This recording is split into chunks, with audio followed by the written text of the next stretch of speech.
Tid? Si Brother Bobo yan dyan, ha?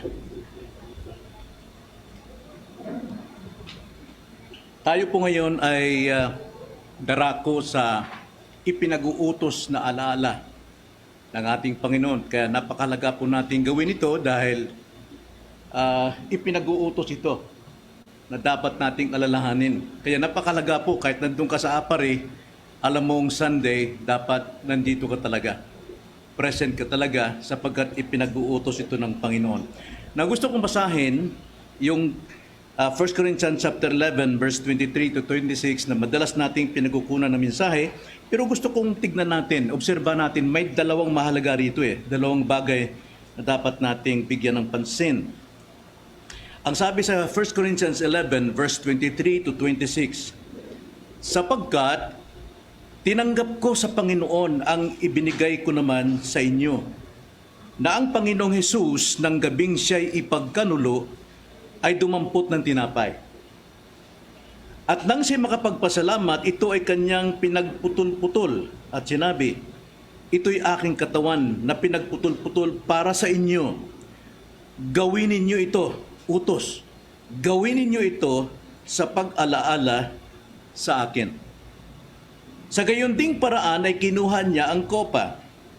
Pagkatapos maghapunan na sinasabi, ang kopang ito'y siyang bagong tipan sa aking dugo.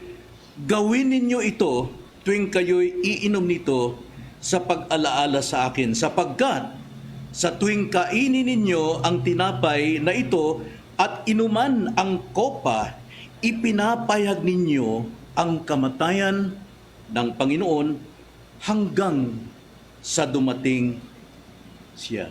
Itong salita ng Panginoon, tayo'y manalangin. Panginoon, salamat po sa pagkakataong ito na narito ang inyong mga anak na sumusunod sa iyo pong pinag-uutos na ang alaalang ito ay kami po'y makipagtagpo sa inyo sa iglesia sapagkat naririto kayo.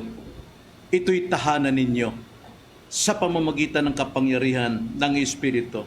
Kaya naman, totoo na kami po'y nakikipag-fellowship sa inyo sa sandaling ito. Salamat po sapagkat narito ang pagpapala ninyo.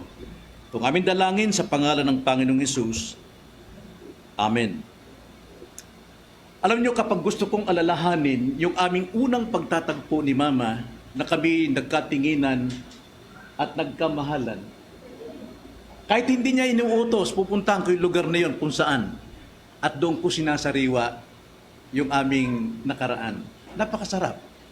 Napakasarap talagang alalahanin, itong ganitong kanto, ganito, saan siya nakaupo. Ang sarap pong alalahanin. Gayun din naman, kapag minamahal nyo ang inyong minamahal na yumao, siya'y namatay, at gusto mong ipadama ang iyong pagmamahal sa kanya, pumuntahan mo siya puntod, kahit na walang utos.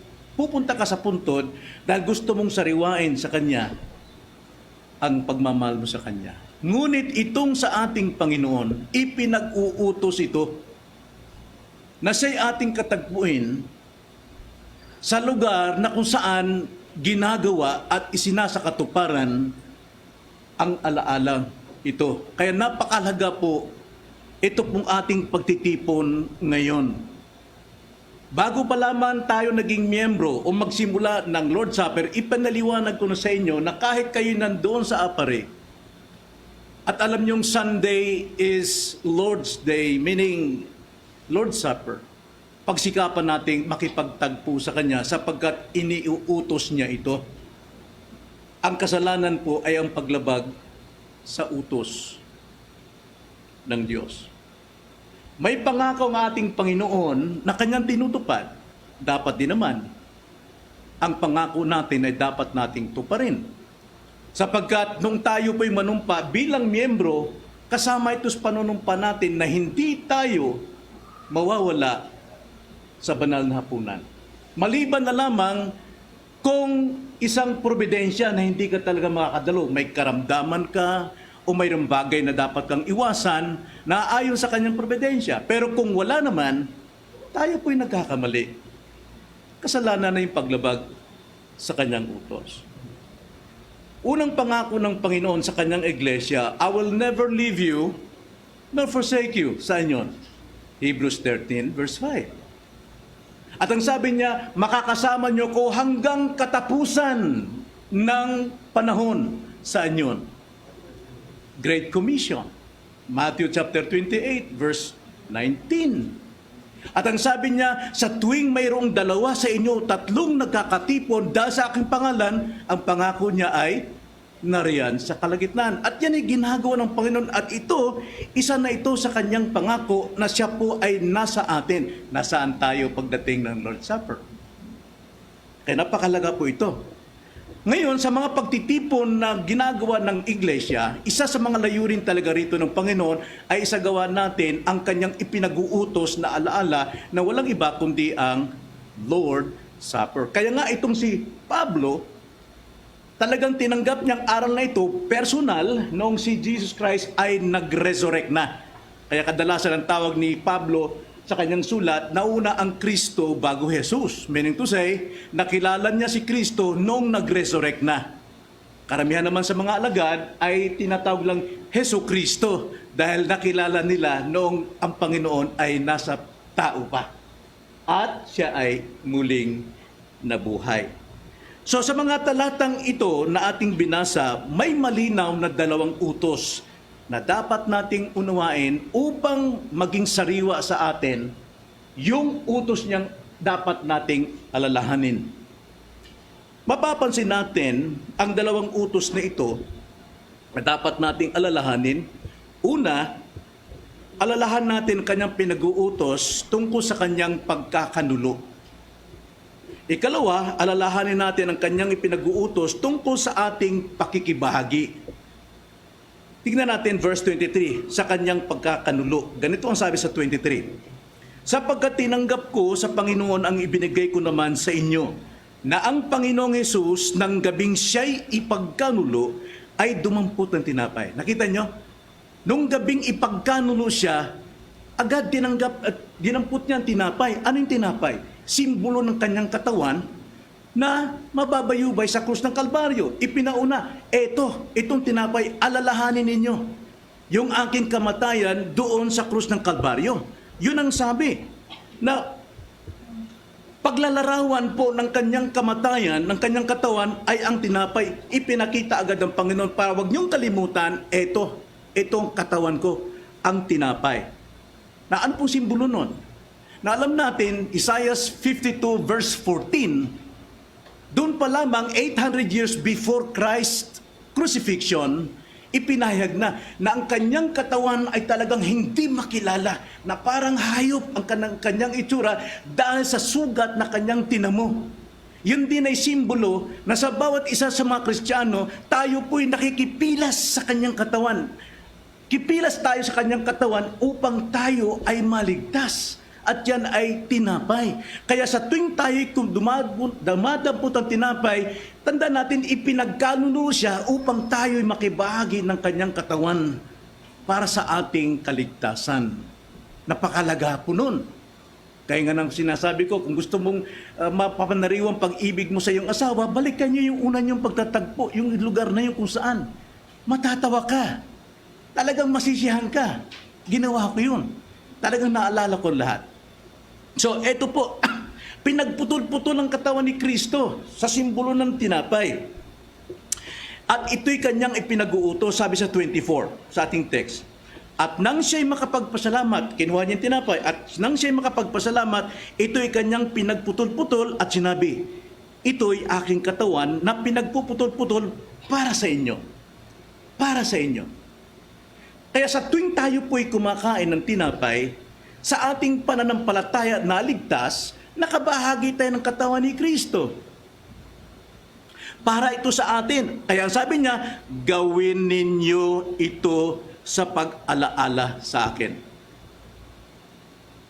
Anong gagawin natin? Sa pagtitipon natin, kailangan tayo magkaisa na makibahagi sa tinapay bilang pagpapanariwa ng ating kaligtasan sa katawan ni Kristo.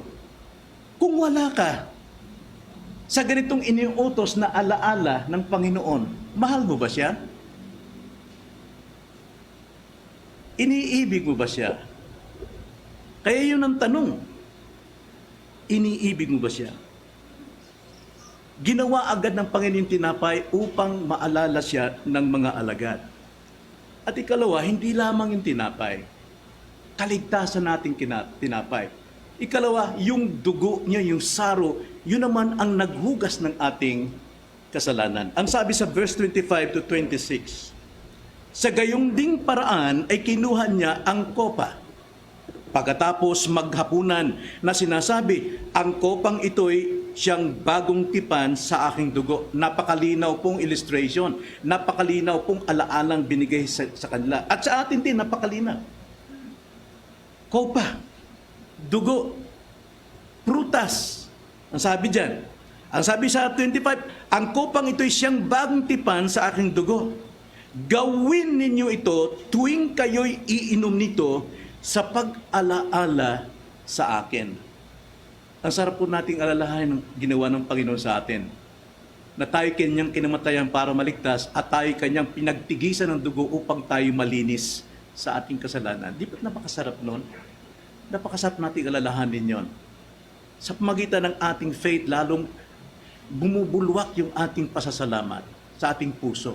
Kung gaano tayo iniligtas at pinatawad ng ating Panginoon sa ating kasalanan, gawin ninyo ito bilang pag-alaala sa akin. So yung kopa po, ibig sabihin nun, simbolo ng pagdurusa ng ating Panginoon. Sa kanyang pagdurusa, natigis ang kanyang dugo. Lumabas ang kanyang dugo bilang tanda ng ating kapatawaran at paglinis ng ating buong kasalanan, pati ang ating konsyensya. Wala pong katapusang paglilinis yun sa araw-araw. Sapagat sa bawat araw nagkakasala tayo. Pero gumagana itong pangako niya na walang tigil na paglinis ng ating kasalanan, magaganap yan once we confess our sin. He is faithful.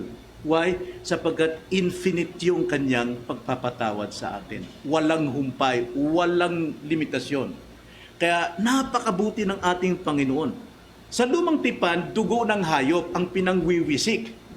Kaya kailangan nila ito halos araw-araw. At every year, mayroon silang pagtitipon na kung saan doon talaga itinataas yung mga hayop at ibinubuhos yung dugo bilang paghugas ng kanilang kasalanan.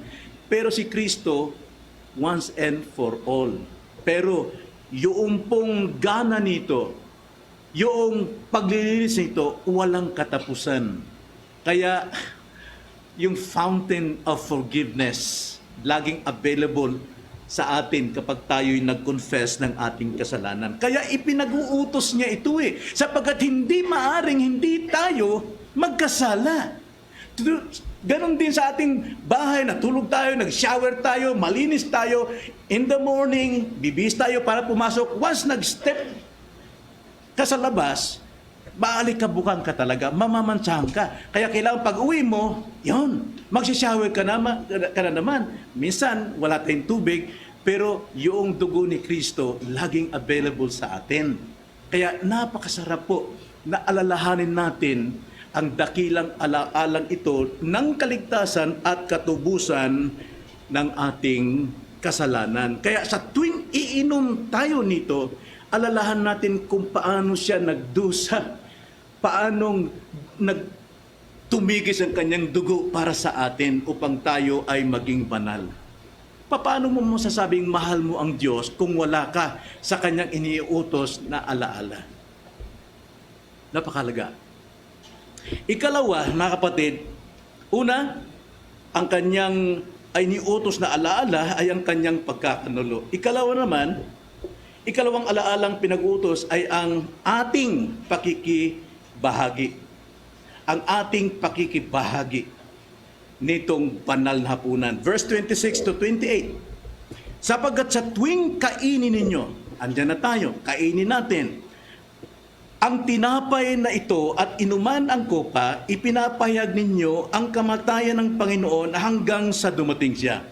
Gagawin natin to hanggang sa pagdating ng Panginoon. Huwag tayong ma-escape dito. may skip, I'm sorry, sa Lord's Supper, maliban lang kung mayroon talagang karamdaman at hindi tayo pwede. 27, kaya't ang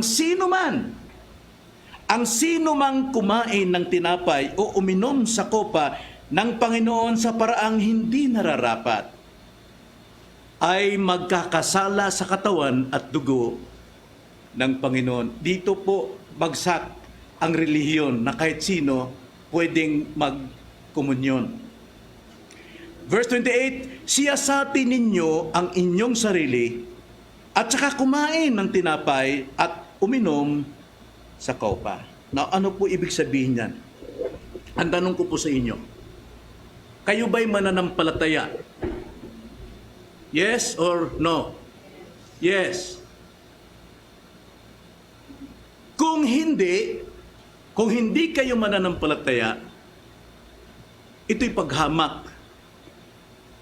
Itong pakikiisa natin, pakibahagi natin sa banal na hapunan, doon sa tinapay at doon sa kopa, ito'y paghamak kay Kristo. Sapagkat hindi ka naniniwala na yun ang makapagliligtas sa iyo at yun ang makapagpapatawad sa inyo. At ngayon, sasama ka, makikiisa ka sa banal na hapunan, gayong wala kang pananampalataya sa Kanya.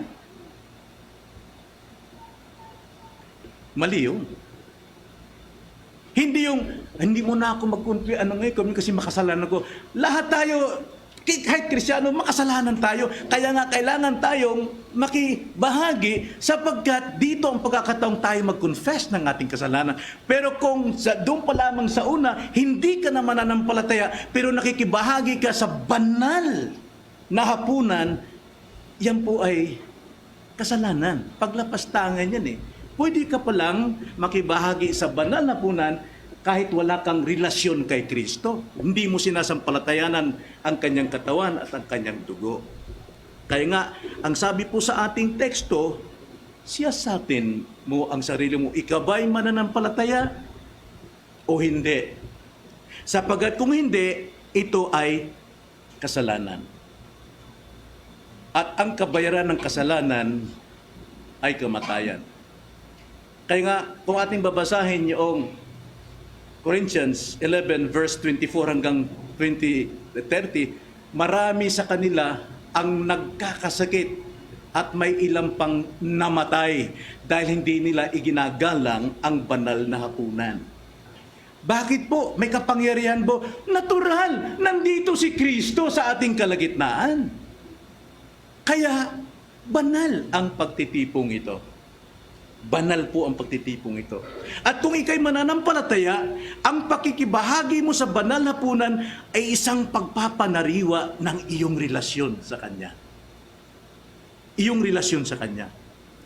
Unang-una, iyong relasyon sa Kanya. Verse 27, kaya't ang sino mang kumain ng tinapay o uminom sa kopa ng Panginoon sa parang hindi nararapat ay magkakasala sa katawan at dugo ng Panginoon.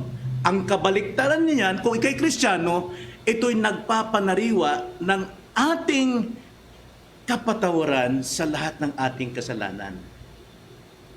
So ito po yung pag-take natin ng Lord's Supper, pagpapanariwa ng ating relasyon sa Kanya.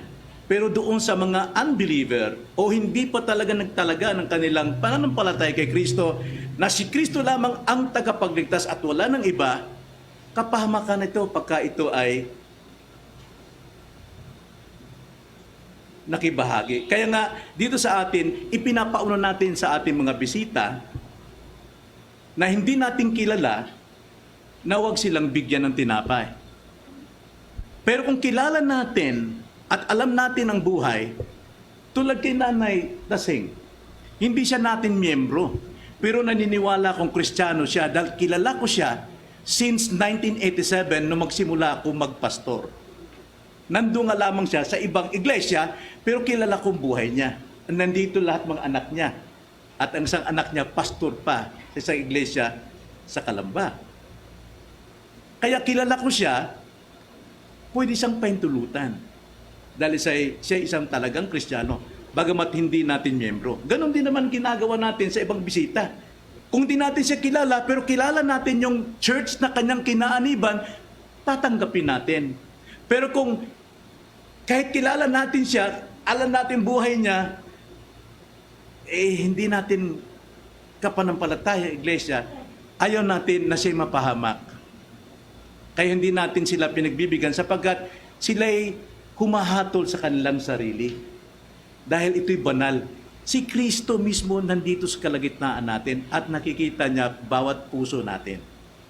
Kaya nga, para sa mga mananampalataya, ito po'y pagpapanariwa ng ating kaligtasan, ng ating pananampalataya kay Kristo. Upang tayo ay patuloy na muhay sa kabanalan. At hindi lamang pagpapanariwa ng relasyon sa Kanya, kundi pagpapanariwa ng buhay natin sa Kanya. May relasyon tayo, sabi nga, sino mang tumanggap at sumampalataya kay Jesus, binigyan ng karapatang maging anak ng Diyos. Ngayon naman, buhay.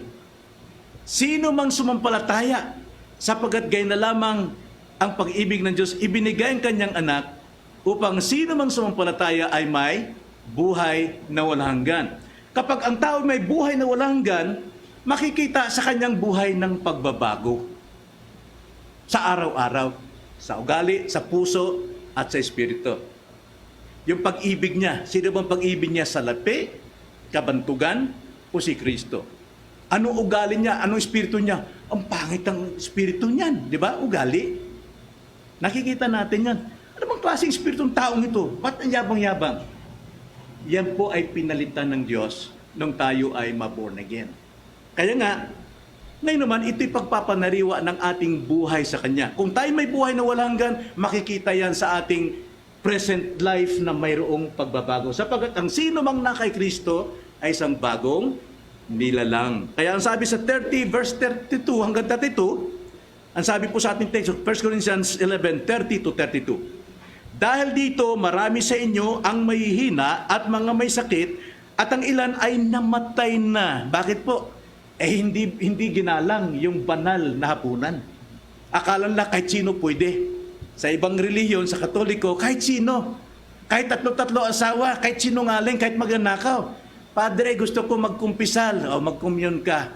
Pero hindi pa iniiwan yung kanyang asawa, ikatlong asawa, ikaapat na asawa, pag nanakaw. Kaya yung mga leader na yun ang nagpapahamak sa mga taong na dapat magsisi. Kaya sabi, dahil dito marami sa inyo ang mahihina at mga may sakit at ang ilan ay namatay na. Subalit kung hinahatulan natin ang ating sarili, hindi tayo mahahatulan. Ang sabi diyan.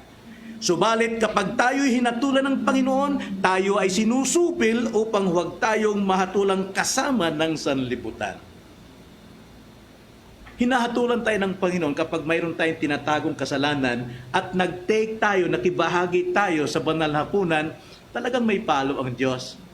Hebrews chapter 12 verse 5, ang iniibig na Diyos na anak, kanyang pinapalo para tayo palalahanan. Nang sa ganon, hindi tayo masama doon sa mga unbelievers na paghahatol. Kaya nga napakalaga ito para sa atin na dapat kilalanin natin ang kahalaga nito. Kaya ang tanong, tayo ba'y nasa katuwiran? Tayo ba'y namumuhay na matuwid tungo sa kabanalan? Tayo ba'y nasa paghahatol sa ating sarili? Sinusuri na ba natin? Ako ba'y isang totoong Kristiyano talaga? Bakit hanggang ngayon, di pa ako nagpapasakop sa isang lokal na iglesia? Tulad si nanay. Si nanay matanda na at inalagaan siya ngayon ng kanyang mga anak. Napakapalad ni nanay, andyan yung mga anak niya. Ngayon, mahirapan na siyang umatin doon sa iglesia na kanyang pinupuntahan dahil ayaw na siyang payagan ng mga anak. Pwede siyang magpamiyembro rito. Nang sa ganun, matahimik ang kanyang konsensya. Yung nga lamang, siyempre, dadaan pa rin sa ating pamamaraan ng membership. Kailangan lang konting tiyaga. Kaya, hinahatulan ba natin ang ating sarili? Panginoon, dapat ba kung tumanggap ng banal na hapunang ito, hindi pa ako nagpapasakop, hindi ko pa nga alam kung ako'y sumasampalatay kay Kristo. Dahil ako ngayon may bisyo pa, sabong, baka may makidnap naman ako. Kailangan suriin natin ang ating sarili. Hatulan natin ang ating sarili. Dahil kung hindi, baka tayo'y nasa paghahatol ng Diyos. Ang sabi nga roon sa verse 32, paghahatol ng Diyos. Masakit ito. Pero kailangan. Kaya sa ating mga bisita, please, huwag kayong magalit, huwag kayong magtampo para sa inyong kabutihan ito. At ang aming paghikayat sa inyo, magpatuloy kayo sa pag-atin hanggang maunawaan ninyong katotohanan, sapagkat sa katotohanan darating sa inyong totoong pananampalataya na siyang inyong ibibigay sa pagtanggap ng kaligtasan kay Kristo. Nang sa ganon, kayo naman ay makabahagi, malinis ang konsyensya sa banal na alaalang ito ng Panginoon. At marami pong pagsusupi ng Panginoon sa kanyang mga alagad. So, sa ating pong pagtatapos, una lahat, tandaan natin, huwag nating maliitin ang utos na ito ni Jesus. Sa Bisaya pa, ayog yanu-yanuha, mong sugo, mong mando sa Ginoo, kay kinibalaan kaayo. Huwag niyong gawing simple-simple lang ang utos na ito sapagkat ito'y banal ng Diyos. Marahil kung nag-i-skip tayo sa ganitong paraan, tayo pinatawad ng Panginoon, pero huwag kayong umasa, baka mamaya may palo. Na sana, huwag na tayong magpabaya sa susunod na dapat nating gawin. Paghandaan ito ng mahabang panahon, once a month lang ito. Isang taon tayo naghahanda rito. Wala tayong kakatwiran sa Diyos. Wala tayong kakatwiran. Maliban lang kapag tayo po ay nagkaroon ng tawag na ito, yung magsara lahat. Quarantine, hindi, yung ano? Lockdown. Talagang hindi natin magagawa yan. Pero hanggat maaari, ginawa pa rin natin. Gumawa tayo ng paraan. Nagkaroon tayo ng tinatawag na cluster. Ginawa natin kasi dapat natin tuparin ito. Dahil ang Panginoon naghihintay sa kanyang mga tao kung kailan nila sasagawa ang banal na utos na ito ng Panginoon. Ikalawa, dapat nating katagpuin ng Panginoon sa banal na hapunan. Bagamat ang iglesia ay tahanan ng Espiritu Santo, pero special na utos ng Panginoon, siya'y kapiling natin sa tuwing ginaganap natin ang banal na hapunan. Kailangan nandyan tayo. Ikatlo, tuparin natin ang utos na ito. Bilang mga anak ng Diyos, dapat masunurin tayo, hindi tayo mga anak ng sanlibutan. Gawin natin ito na may pagmamahal, na may pananabik. Nagagawa nga natin, alalahan natin ang ating mga mahal sa buhay kahit walang utos. Ito pa kaya ng Panginoon mismo nagutos. Kaya ngayong hapon, ihanda natin ang ating mga sarili. Magbigay tayo ng ilang sandali upang hatulan natin ang ating mga sarili. Mayroon ba tayong mga hindi na isusuko sa Panginoon na kasalanan? Baka tayo paluin kung tayo po ay magmamatigas dito. Isuko natin, hatayaan natin ang ating konsyensya ay malaya na makibahagi sa banal na hapunan. Tayo manalangin.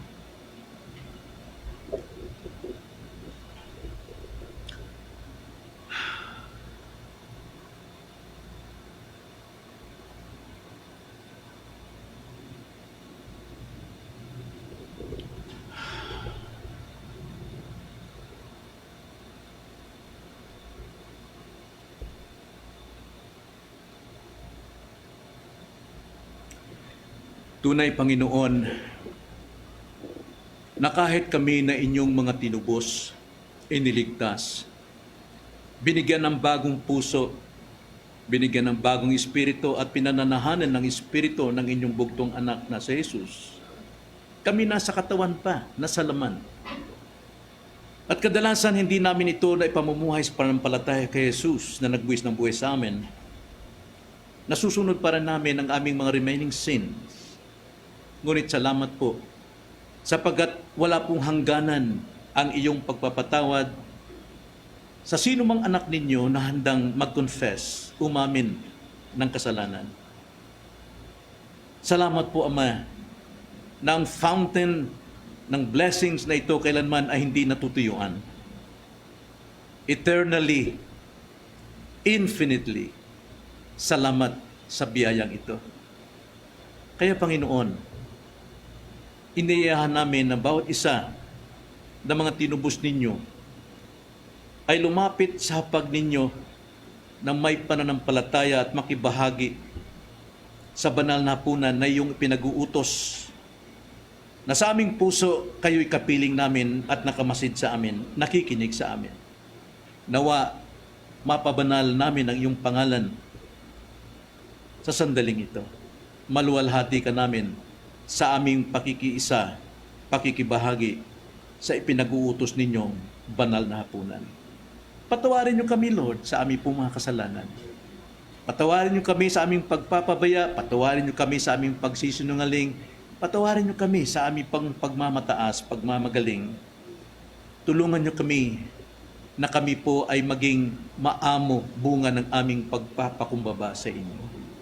Na sana nga po, kami po ay maging mapagpaumanhin, kalmado sa lahat ng sandali, sitwasyon na aming kinakaharap. Tulungan niyo kami na may pamuhay namin ang sermon ninyo sa bundok, na ito po'y makita sa aming buhay, sa aming pamilya, sa aming kapitbahay, sa lahat ng tao. Hindi lamang sa hayagang pamumuhay, kundi maging sa aming lihim na pamumuhay, sa aming trabaho, sa aming tahanan, saan man, mananatili sa amin ang kabanalan sa inyong paningin. Panginoon, salamat po. Pagpalain po ninyo ang aming pakikibahagi ngayong hapon. Ang aming dalangin sa pangalan ng Panginoong Hesus. Amen.